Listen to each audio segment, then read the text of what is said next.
नमस्कार, आपका रमा भक्ति चैनल में स्वागत है। आज मैं आपको बृहस्पतिवार व्रत कथा सुनाने जा रही हूँ, लेकिन इस सबसे पहले आप मेरे चैनल को लाइक करें, सब्सक्राइब करें और शेयर करें।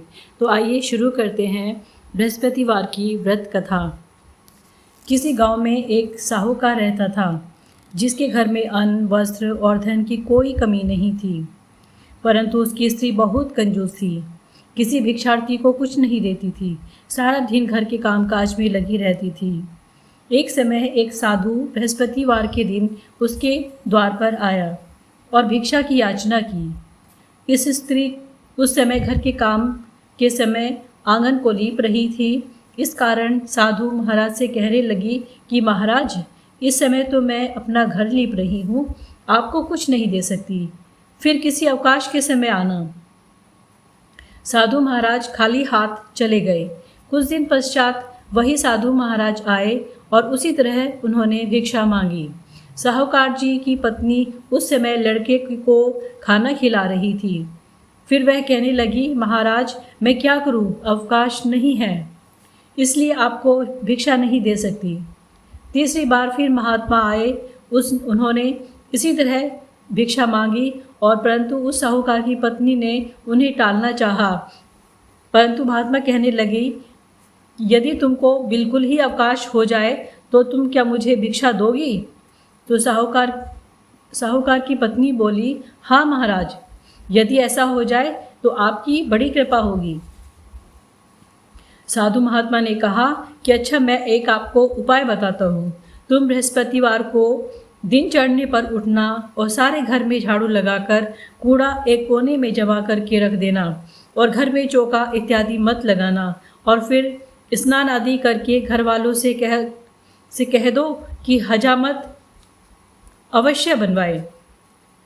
रसोई बनाकर चूल्हे के पीछे रखना और सामने नहीं रखना, और सायंकाल को अंधेरा होने के बाद दीपक जलाना, तथा बृहस्पतिवार को पीले वस्त्र धारण मत करना।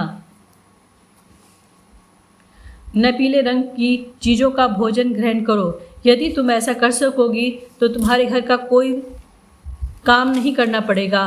साहूकार की पत्नी ने ऐसा ही किया।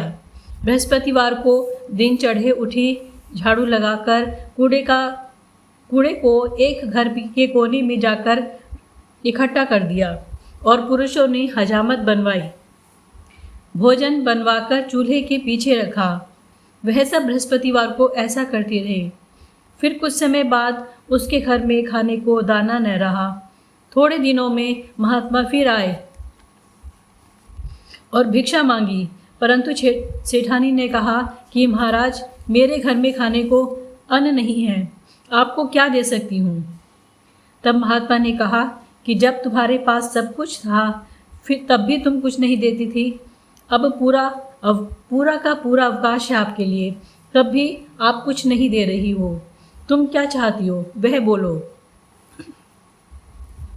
तब सेठानी ने हाथ जोड़कर प्रार्थना की, महाराज, अब कोई ऐसा उपाय बताओ कि मेरा पहले जैसा जीवन धन धान्य से भर जाए। अब मैं प्रतिज्ञा करती हूँ कि आप जैसा कहोगे मैं वैसा ही करूँगी। तब महात्मा जी ने कहा, बृहस्पतिवार को प्रातःकाल उठकर स्नान आदि से निवृत्त होकर घर को गोबर से लीपना और घर के पुरुषों को से कहना कि वो इस दिन हजामत न बनवाएं और भूखों को अन्न जल देती रहा करो। ठीक सायंकाल दीपक जलाओ।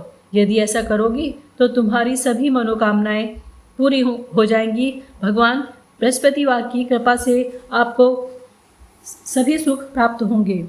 सेठानी ने ऐसा ही किया और उसका घर धन धान्य से वैसा ही पूर्ण हो गया जैसे पहला था। इस प्रकार भगवान बृहस्पतिवार की कृपा से अनेक प्रकार के सुख भोग कर सेठानी ने दीर्घ काल तक जीवन यापन किया। इस तरह से बृहस्पतिवार की व्रत कथा समाप्त हुई। आप बोलिए, भगवान विष्णु की जय, माता लक्ष्मी की जय। और आप मेरा चैनल लाइक और सब्सक्राइब करना न भूलें। धन्यवाद।